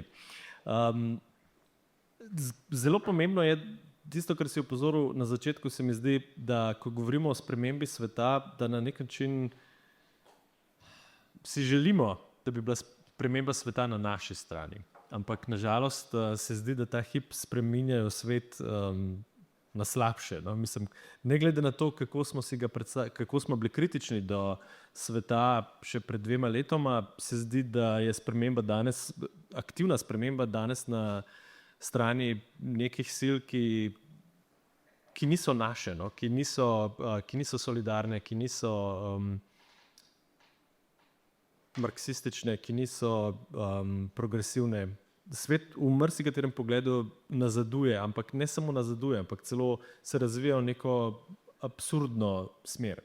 To se mi zdela zelo pomembna opaska, no? Ker se mi zdi sploh, ko sem bral recimo te Brechtove učne komade, ne, je ta sprememba sveta do te mere, pravzaprav res se mi zdela kar malo komično pretirana. Kar naprej ti ljudje govorijo, torej kar naprej ti zbor razlaga, spremenite svet, spremenite svet, spremenite svet. Stvar res ni tako zelo enoznačna. No. Ta tvoja pripomba se mi je zdela super, ampak evo, če poskušam formulirati to v obliko vprašanja, kaj pravzaprav, recimo, če grem specifično na te učne komade, kaj se je pravzaprav Brecht predstavljal, da bo dosegel s tem, ko bo kar naprej govoril, spremenite svet, spremenite svet, spremenite svet. Jaz si res težko predstavljam, da bo nekdo v publiki, ko bojo to po 1 uro razlagali, da bo nekdo v publiki ustavil in rekel, pa res, spremeniti moram svet, na to pa nisem pomislil. Skratka, ne čutim tega kot nekaj, kar bi lahko direktno vplivalo na gledalce v nekem pozitivnem smislu. Hvala, Gregor. Zdaj v bistvu, če smem biti odgovor zapeljal v to smer, da ti vrnem neko vprašanje, ker sem si zapisal nekaj zelo podobnega. Pri učnih komadih je zanimivo to, da ni šlo za klasično gledališče, ampak se je Brecht v resnici zamislil nek povsem nov tip teatra, v katerem gledalci sploh ne bi bili potrebni. To je bila v bistvu ideja, se pravi, da gledalci so lahko prisotni, ni pa nujno, da so. Za učne komade je bistveno, da imamo izvajalce, pri čemer Brecht posebej poudarja, da to ne rabi biti profesionalni gledališki igralci, ampak so lahko v bistvu gledališki amaterji, se pravi delavci, šolarji in tako naprej. In učni komadi so bili primarno pisani za šolo in pa za tovarne. Jaz celo predpostavljam, da bi bila to neka Brechtova reakcija na uspeh opere za 3 groše. Ker pri operi za 3 groše se je ujel v nek paradoks. Komad je bil mišljen kot kritika meščanske družbe, izpadel je pa kot izjemno popularno delo ravno znotraj te iste meščanske družbe. Tako da se je ta kritika kapitalizma zazankala v neko kapitalistično logiko in karte so se prodajale. Brecht je postal zelo bogat, privoščil si je lahko svojo gospodinjo in tako naprej. Skratka, očitno ta kritika ni delovala. In mislim, da je bila ena ideja o tem, da se na nek način zamisli gledališče, kjer se pač kart ne prodaja, ker ni gledalcev. In hkrati, da se pač približa ljudem, ki ne hodijo v gledališče, ampak so v tovarnah, v šolah in tako naprej. Tako da jaz mislim, da je bilo to mišljeno na ta način. Poleg tega je pa Brecht predpisal neko teorijo, kako bi te učne komade izvajali. Kot veš, gre v bistvu za zelo kratke komade, dolge 3-4 strani. In ideja je bila, da posamezen izvajalec odigra vse vloge v tem komadu. Se pravi, da se ta komad toliko časa izvaja, dokler se vsi ne izmenijo v pač vseh vlogah in po vsaki od teh izvedb se med sabo pogovorijo o tem, kar so pravkar izvedeli, skratka, da se zgodi neka diskusija ali pa razprava. In tako bi se zgodilo, ne, da bi delavci po delu hodili skupaj, se zbirali, igrali neke pač komade in se pogovarjali o politiki, o družbi in tako naprej. In v tem smislu mislim, da se učni komadi zelo lepo navežejo na tvojo zaključno poanto, kjer praviš, da avtorja na nek način sploh ne rabimo. Mimogrede, v Kupovanju Medenine ni odsoten samo dramatik, ampak tudi režiser. Ne? Se pravi, ker Kupovanje Medenine je bilo zasnovano kot ideja je bila, da se pač tam dobijo ljudje po koncu gledališke predstave, uprizori se Kralja Lira in po koncu predstave pride filozof na obisk in zdaj se pogovarja o gledališču, ampak režiserja pa začuda ni, ne, bofet ki je. In mislim, da ta odsotnost je pravzaprav povezana z odsotnostjo pač neke avtoritete. Ne. In tudi mislim, da pri učnih komadih je ideja pravzaprav zelo podobna. Ne. Se pravi, tukaj nam Brecht ničesar ne predpisuje, ampak daje samo neko material ali pa neko gradivo, ki je bilo mišljeno kot izhodišče za razpravo ali pa debato. In zdaj v povezavi s tem imam pa v bistvu vprašanje zate. Pravzaprav imam dve vprašanje, ampak bom najprej to eno postavil. Ti praviš, da se moramo na nek način ukvarjati z analizo forme. In me zanima zdaj na podlagi pravkar povedanega, kako ti razumeš to kritiko, kot je Brecht si zamislil v obliki te forme. Se pravi, kako razumeš pač ta formalni aspekt učnih komadov. Ker mislim, da res ne gre toliko za vsebino, kot v bistvu za to metodologijo. No? Ja, jaz mislim, da gre nedvomno za eksperimentiranje s formo. S formo teatra, s formo literature, s formo mišljenja, z vsem tem. Kot sem te razumel, je najbrž, no, dobro, jaz kot filozof tako veliko tekstov, veliko dram berem. Ne čutim vedno nujno potrebe, da bi šel gledati v prizoritev. Jaz se pravičujem vsem, ki delate v gledališču, ampak velikokrat, če berem klasične avtorje, mi zadostuje, da tekst preberem. Tako da na nek način se mi zdi, da je inovacija v gledališču velikokrat tudi inovacija v literaturi. Ampak pustila zdaj to mojo privatno navado. Ne glede na to, mislim, da brez težav rečeva, da so učni komadi lep primer tega eksperimentiranja s formo. Kar je navsezadnje nekaj, zaradi česar se nam zdi Brecht zanimiv. No? Ker ne ponuja v bistvu samo nekih rešitev, ki so delovale. Ne? Saj že to, da imaš toliko poguma, da potem, ko uspeš z nečim, ne? Ko uspeš za delom, kakršna je Baraška opera, ne? Ki je fantastičen tekst, fantastičen komad in imaš tudi songe in absolutno deluje in prodaja karte, da po tem uspehu greš delati nekaj čisto drugega. Ne? To definitivno terja pogum in odločnost in neko prepričanost, no? Ki jo seveda cenimo pri Brechtu. Toliko na hitro. No? Kar povem, ampak vidim tudi eno vprašanje iz publike, pa mislim, da je mogoče čas, se bova vrnila tudi k najnim, no? Ampak Lana, če... Jaz sem se v bistvu hotel samo malo navezati na potek debate. Ne vem, če imam konkretno vprašanje, mogoče bolj komentarje, mogoče se pa porodi kakšno vprašanje sproti. Ne?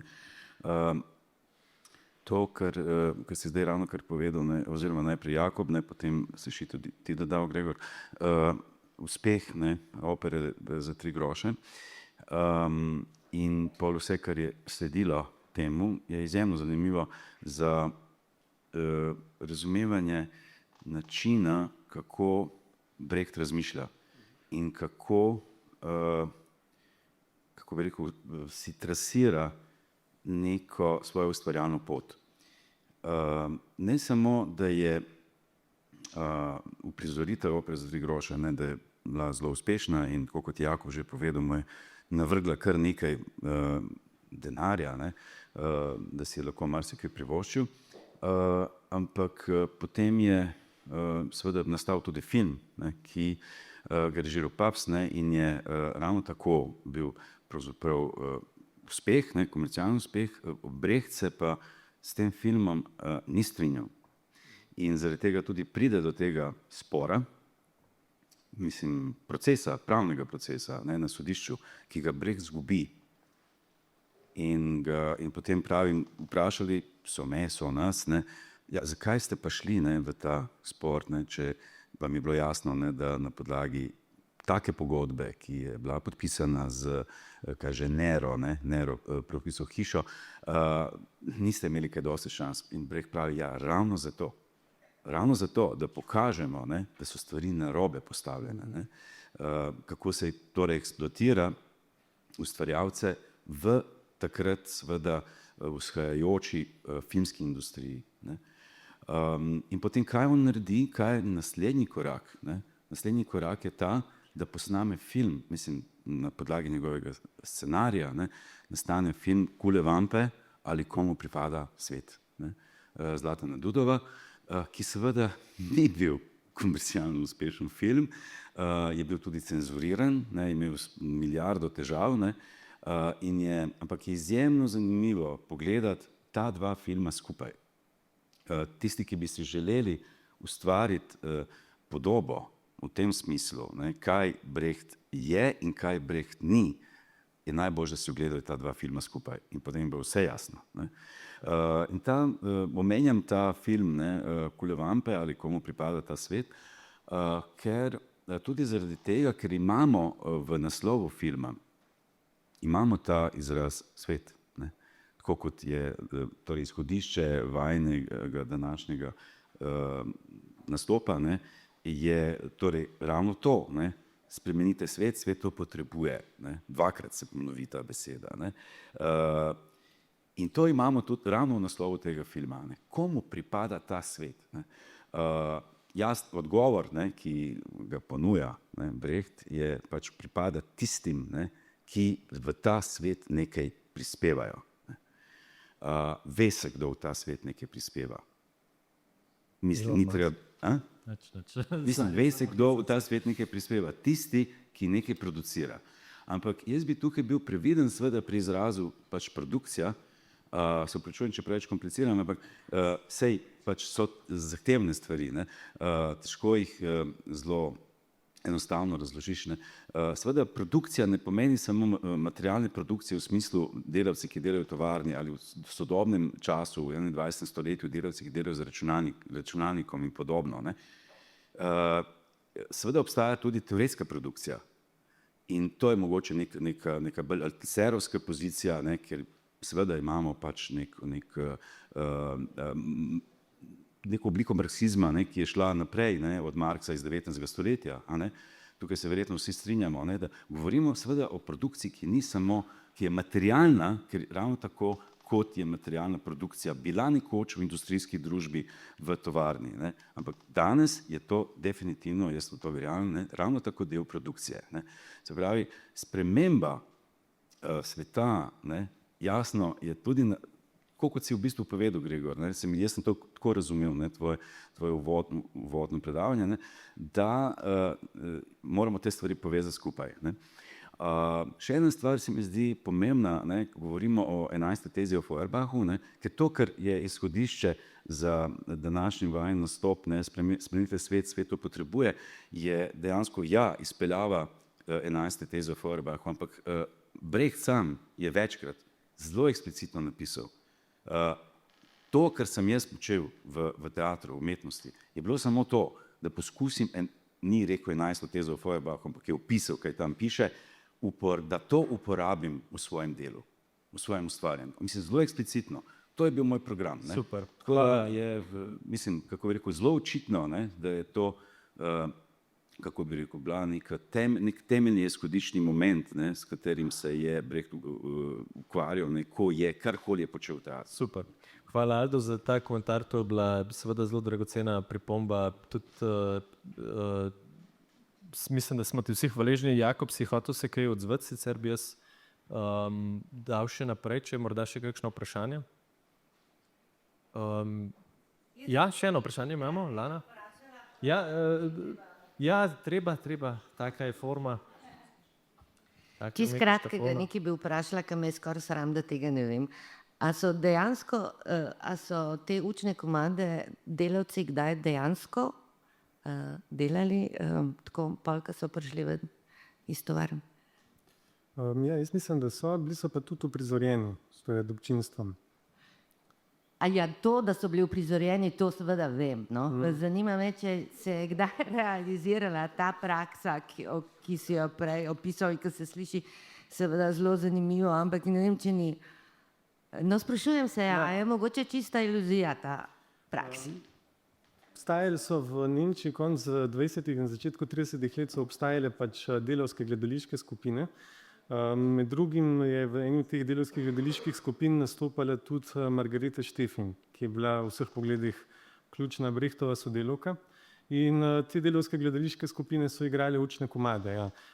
Celo Margareta Štefin, kljub temu, da je bila pač Brechtova sodelavka in v vseh pogledih ključna figura za Brechtovo ustvarjanje, je bila zelo, zelo kritična in to glih do ukrepa. Rekla je, vse ukrep je dober komad, ampak škoda je, ker Brecht res ničesar ne razume o delavskem problemu in o marksizmu. Ne. Češ Brecht pač ne pripada delavskemu razredu. Ne. Tako da ja, te komade so igrali, bili so pa, se pravim, kritike so prihajale pa iz obeh taborov, no? Ker imamo dostikrat občutek, češ, da gre samo za kritike iz tega konzervativnega tabora, ampak tudi ali pa še bolj znotraj nekdanje pač nemške komunistične partije, no? So bili absolutno radikalno kritični. V Kulevan pa je en prizor, kjer lahko vidimo to tako delavsko gledališko skupino, ki pač izvaja nek teater. No? Tako da je bil tudi praksa. Ni naredil za film, ampak je točno ta, ki je dejansko izvajala komade. To je točno ta skupina, ki je dejansko izvajala komade in nastopala takrat v Nemčiji. Ne? In oni jo samo angažirajo v filmu. Ampak gledališka skupina, čeprav delavska, je vendarle skupina, ki uprizarja nekaj pred publiko oziroma občinstvom. Zanima me, če je kdaj obstajala ta praksa, da so, to ste opisali, kot to interno, no, predstava brez publike, kjer je več v tem, samo v tem, da se to igra. Ja, točno tako, ja. Boš ti, Jakob? Lahko ti. Ne, mislim, odgovor je kratek, ne, ja, odgovor je ja. To so počeli na šolah, ne, v delavskih teatrih takrat, točno tako, ne. Tako kot je Jakob prej opisal, ne. Se pravi, ni šlo samo za ta spektakelski moment, ki ga mi ponavadi razumemo, ne, v gledališču, ampak je šlo za to, da se preizkusijo nekatere stvari, da se razpravlja o določenih zadevah, ne, da spremeniš pozicijo, iz katere govoriš, ne, in potem torej neko Arhimedovo točko premakneš nekam drugam in poskušaš stvari pogledati iz druge perspektive. Seveda, točno tako. Ne. Dobro, super, hvala tudi za ta vprašanja in za odgovor. Imamo še eno vprašanje tam, ne? Hvala, Lana. Daniela Volč, jaz nisem ne umetnik, ne filozof, ne članica, ko sem vas poslušala. Kaj je bilo pred 3 tedni, 4 smo slišali, da je naša režiserka Mateja Koležnik imela predstavitev ene portugalske igre v Nemčiji, ker so fizično napadli igralca. Me zanima, kako bi pa z Brechtove filozofije na to pogledali, ne? Ta umetnost, ker je tako povzročila, je bil tako, ne vem, tak revolt med ljudmi, da so začeli ga obmetavati, ko je imel govor, fasističen govor na odru. Kako bi on reagiral, kako bi rekel Brecht, kaj to pomeni, kaj je to umetnost? Mislim, da je to zelo fajn vprašanje. Po mojem bova oba hotela odgovoriti nanj. Kar začnem. Jaz bi rekel, da je prvi problem res problem za neko naivno obliko marksizma. Je to največji problem, večji problem po mojem kot za Brechta. Zakaj? Zaradi tega, ker neka naivna oblika marksizma bi sicer priznala, da imajo lahko umetniški in podobni procesi neke zabavne, spektakularne učinke in morda je tukaj šlo res samo za nek spektakel. Kakor sem sam seznanil s tem primerom, je mogoče res šlo za neko na pol tudi nerazumevanje v resnici tega, zakaj je pravzaprav šlo pri tistem tekstu. No. Po drugi strani sem pa slišal tudi komentarje, da se v Nemčiji marsikomu zdi, da je to pravzaprav njihova dolžnost, da niso tiho, kadar nekdo kakšne take stvari govori, da enostavno vsi tudi vejo, da bojo ljudje tako odreagirali in se to tudi pričakuje od njih. Skratka, nedvomno so tukaj neke učinki, ki jih lahko z roko odmahnemo, da to je samo neke vrste spektakel, kjer se ničesar zares nič novega ni izvedlo. Ne. To lahko rečemo, ampak po drugi strani se mi zdi, da tukaj se vsem pokaže tudi neka moč, ki jo gledališče ima, še vedno. In ne samo gledališče, ampak v resnici katerakoli umetniška forma, ki deluje na ravni reprezentacije ali pa morda tudi kakšne druge forme. In da ta moč ni tako zelo nedolžna ali pa tako zelo nepomembna, kot se mogoče zdi temu Marksu iz 11. teze o Feuerbachu. No? Da ta moč vseeno lahko tudi doseže neko spremembo. Tok bi jaz recimo rekel, da bi v tem smislu bi jaz odgovoril, no? da tukaj bi imel večje težave mladi Marks kot Brecht, po mojem. No? Ja, jaz nimam bistveno več za dodatno.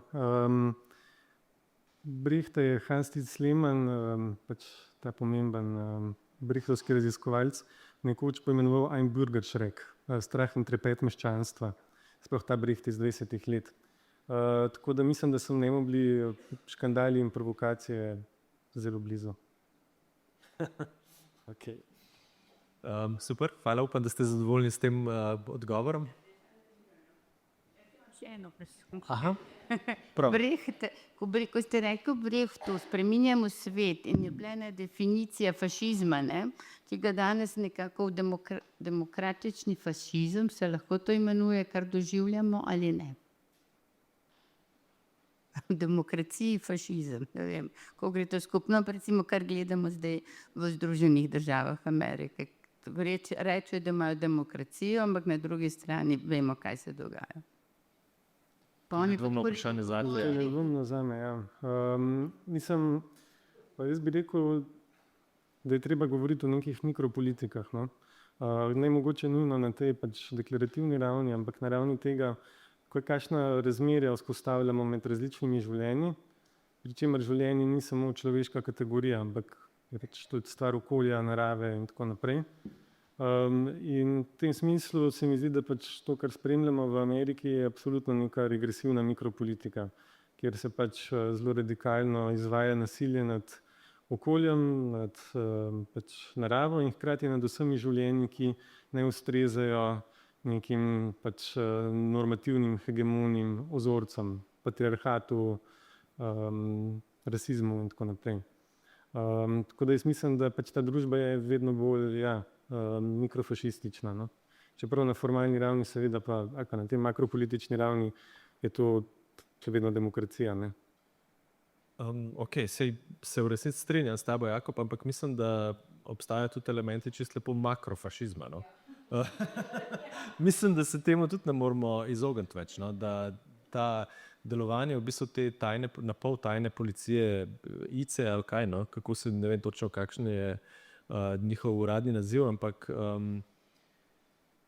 to zveni že dosti bližje dejanskemu fašizmu, kot pa, torej makrofašizmu, kot pa neki mikrofašistični tendenci. No?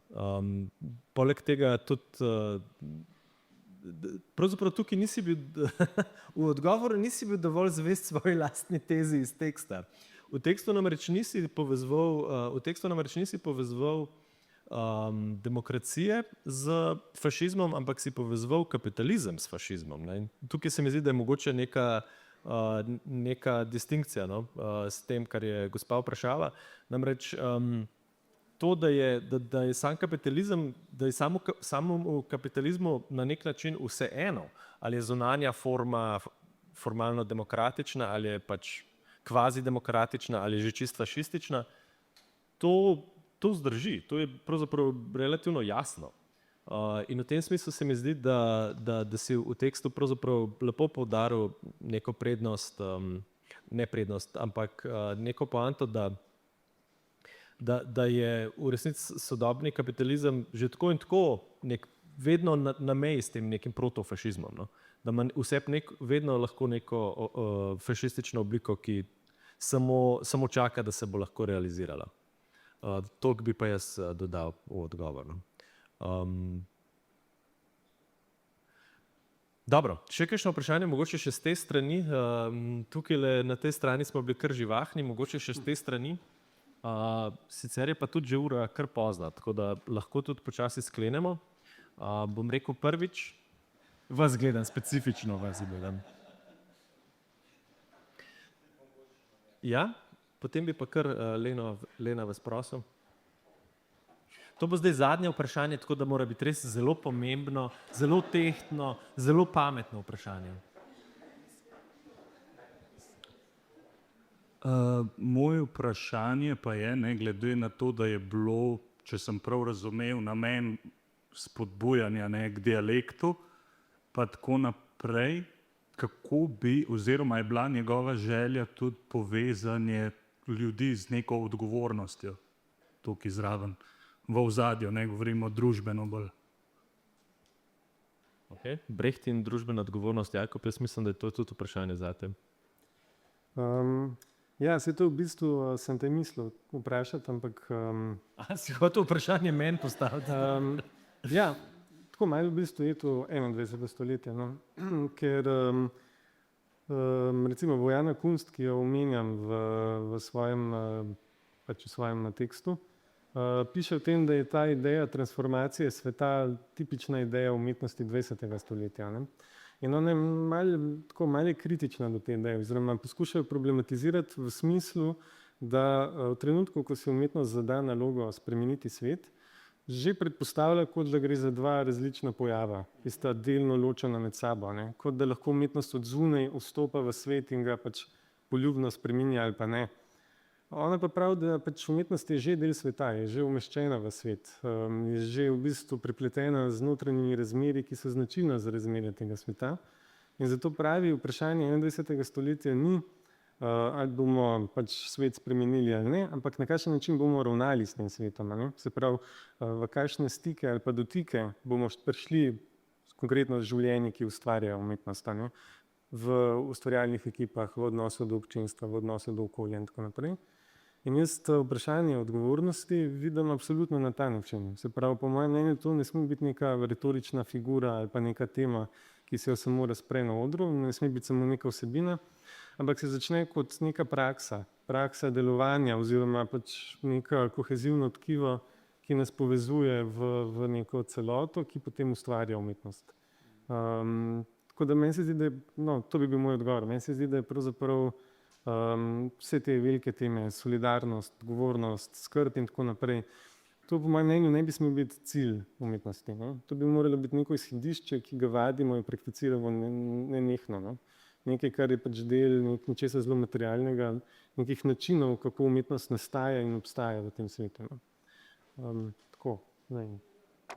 Dobro, upam, da sva odgovorila na vaše vprašanje. Jaz sem kar naju oba vštel v tvoj odgovor, Jakob, upam, da mi ne zameriš. Da ne bomo predolgi, bi na tej točki se jaz rad zahvalil tebi, Jakob, za čudovito predavanje, za čudovito sodelovanje in vam, draga publika, da ste prišli, da si boste ogledali kupovanje Medenine in naredili tudi to gesto kupovanja. Kdaj se naslednjič vidimo, žal ta hip ne vem, spremljajte sporočila Cankarjevega doma. Zaenkrat pa hvala lepa vsem. Ja, hvala tudi z moje strani.